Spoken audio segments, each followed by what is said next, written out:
Saludos a Latinoamérica, especialmente a las mujeres latinoamericanas. La Coordinadora Andina de Organizaciones Indígenas, CAOI, inicia este jueves 11 su segundo congreso en Quito, donde alrededor de 250 delegados de las organizaciones indígenas de los países andinos consolidarán sus propuestas de estados plurinacionales y buen vivir como alternativa a la crisis global que ha puesto en peligro toda forma de vida en la madre tierra. Nacida en julio del 2006 en su Congreso Fundacional del Cusco, la CAOI se ha posicionado como la organización indígena de referencia en Sudamérica y ha logrado grandes avances en la articulación continental y la incidencia en foros internacionales. Indígenas de Ecuador, Perú, Bolivia, Colombia y Argentina aprobarán sus estrategias en defensa de los derechos de la Pachamama, de los pueblos indígenas y contra la criminalización de sus protestas. Darán especial atención a la participación política de las mujeres en sus organizaciones y renovarán el Consejo Directivo de la CAOI. Los hermanos mapuches de Chile no existirán debido a la difícil situación que enfrentan por el terremoto que asoló ese país.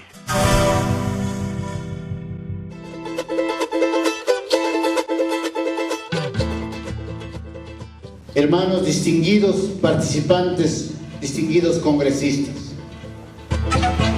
la CAOI sigue haciendo camino.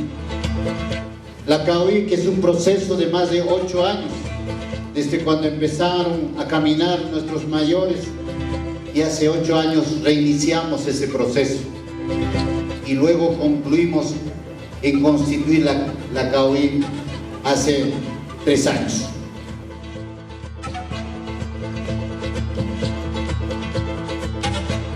Estamos en nuestra casa de Conay, Ecuayunarin y todas las filiales, como una sola familia, compañeros y compañeras.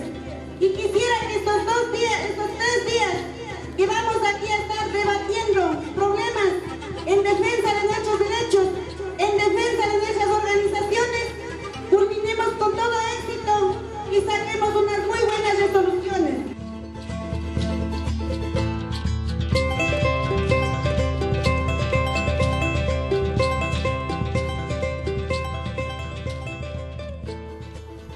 En la ciudad de Quito, Ecuador, cerca de 400 indígenas se reunieron del 11 al 13 de marzo de 2010 en el segundo congreso de la Coordinadora Andina de Organizaciones Indígenas, CAOI, para analizar y tomar decisiones políticas organizativas en camino al summa causa y a los estados plurinacionales. Los asambleístas del segundo congreso de la CAOI destacaron la emergencia del movimiento indígena, su articulación con los movimientos sociales y el posicionamiento de sus propuestas de estados plurinacionales y buen vivir en las agendas globales. Antes el movimiento indígena luchaba solamente por la tierra o luchaba por acceder a una escuela, a un pueblo. Pero después de que pasara este hecho, que afectara directamente a sus territorios, el movimiento indígena y los sectores sociales abren un espacio y traspasan esa frontera y plantean una posibilidad de un nuevo modelo de Estado y empiezan a cuestionar al modelo colonial de los estados. Estados dominantes, estados saqueadores, estados con estructuras para solamente la burguesía, para los partidos políticos, y que no estaban representados o no estuvimos y no estamos representados en muchos de los casos en esos estados que hasta estos momentos persisten. Los grupos de trabajo coincidieron en manifestar la necesidad de articular las luchas y globalizarlas para una efectiva incidencia que haga realidad los cambios que demandan las sociedades frente a la crisis de la civilización. El movimiento indígena hemos trabajado más de 500 años hacia adentro. Es hora de que también con los ideales del movimiento indígena, con el proyecto de vida que tiene el movimiento indígena a nivel latinoamericano, a nivel del continente, comencemos también nosotros a globalizar a todos los estados con el pensamiento indígena. Nosotros consideramos la gran necesidad de cómo globalizar la lucha de los pueblos indígenas, también con los demás sectores, ¿verdad? Porque sabemos todo el proyecto neoliberal no solo afecta a los pueblos indígenas, sino afecta a países, a pueblos completos, ¿verdad? Por lo tanto, nosotros tenemos que buscar alternativas de organización, alianzas para enfrentar esta situación. Tiene que llegar un momento en que nos entendamos, nos veamos de frente a frente, de cara a cara y digamos cuál es la visión de ellos y cuál es la mejor visión que podríamos aplicar. De manera que es importante que el movimiento indígena a nivel del continente comencemos a plantear una propia plataforma política en donde vendamos la idea de la plurinacionalidad.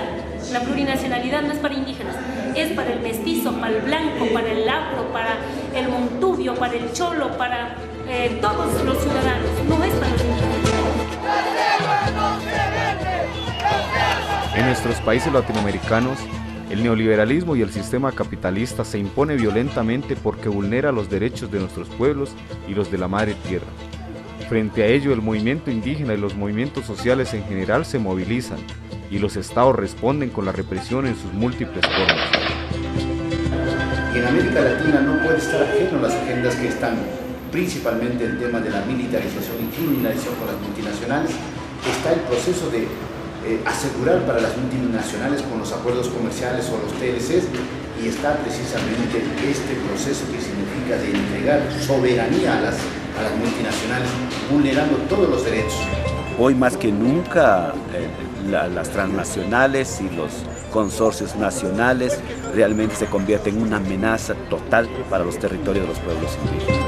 Porque la comercialización de la vida o la comercialización de la diversidad biológica está basado en los territorios. Porque incluso es el gran desafío que tenemos nosotros. Porque los recursos naturales que el mundo en estos momentos se enfrenta están en las tierras indígenas y en territorios indígenas. Porque las áreas verdes, los bosques primarios, los bosques secundarios, todavía se prevalecen en las tierras y territorios indígenas. Ese es el reto. La mayor amenaza es que esto viene acompañado del proceso de militarización, de criminalización, de golpes de Estado, de estigmatizarnos a los defensores de la persona humana como terroristas, perseguirnos. Esa es la mayor amenaza. Porque no hay ninguna apertura para discutir, para proponer. Los estados están ciegos, cerrados, precisamente porque estamos venciendo el mandato del modelo económico.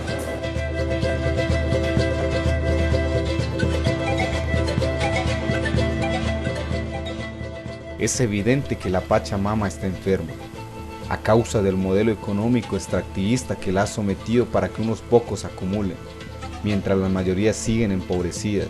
Modelo egoísta que ha provocado la crisis global y en especial el cambio climático, que una vez más demuestra que no sirve y que se debe cambiar. Situación que amerita no solo resistir y mantener la unidad frente a todos los proyectos que amenazan la vida, sino establecer alianzas y trabajo desde el movimiento indígena con movimientos sociales y populares para armonizar los criterios sobre el buen vivir y reconstruir los pueblos y los estados plurinacionales. Consideramos que el sistema capitalista ya se ha agotado, no tiene perspectiva para los pueblos, no tiene perspectiva para la humanidad, no tiene perspectiva para el planeta. Los grandes exponentes y representantes de este modelo se fueron al fracaso, pero en respuesta a esto, el movimiento social indígena ha planteado esta construcción del Estado plurinacional y el modelo de buen vivir. Y hay que entrar a hacer democracia en nuestros estados pidiendo, ¿no?, la transformación de las constituciones, vigencia de los derechos, defensa de la soberanía y sobre todo, ¿no?, que se haga una patria con soberanía para todos, de indígenas y no indígenas, en armonía, en horizontalidad. Por lo tanto, es recuperar el planteamiento de los pueblos indígenas, la construcción de relaciones armónicas entre seres humanos y la naturaleza. Los pueblos indígenas originarios somos parte de la naturaleza, que cuidamos el medio ambiente, que no haya esa contaminación, que no haya que lo que está pasando en el mundo, que el tiempo ha cambiado, que hay esos terremotos, que hay esas sequías que está pasando. Ahí está, los países adelantados, los países occidentales, que ellos no respetan a los pueblos indígenas originarios. ¿A dónde están llegando? Están eliminando toda la vida, de todo, ¿no? Ya no va a haber vida para ese entonces.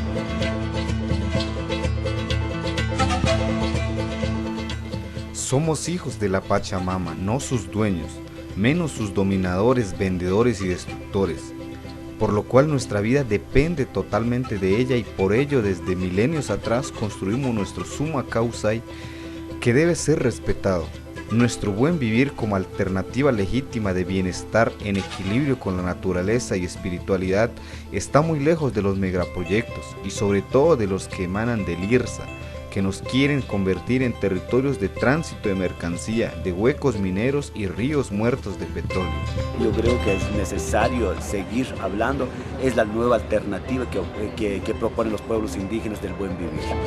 Es la práctica diaria que hacemos los pueblos indígenas, que utilizamos lo necesario pero no la depredamos, mucho menos la sobreexplotamos ni la acumulamos. Creemos que no solamente es para los pueblos indígenas en primera instancia de los que viven en la zona andina, sino para todos los pueblos indígenas del mundo, pero igual pensando en toda la humanidad y en el planeta mismo. Para llegar al vivir bien, no solo se debe replantear la estructura y modelo económico, sino también reconstituir la cosmovisión de la cultura y la vida. Esta es la tarea de la CAOI. Seguimos moviendo, denunciando y caminando de manera unitaria. Las mingas, las movilizaciones, las propuestas de la lucha a nivel internacional, esa es la tarea que hay que hacer.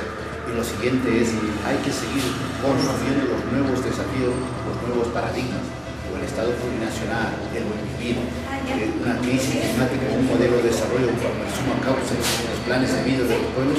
Ese es el desafío que tenemos que hacer de aquí en adelante.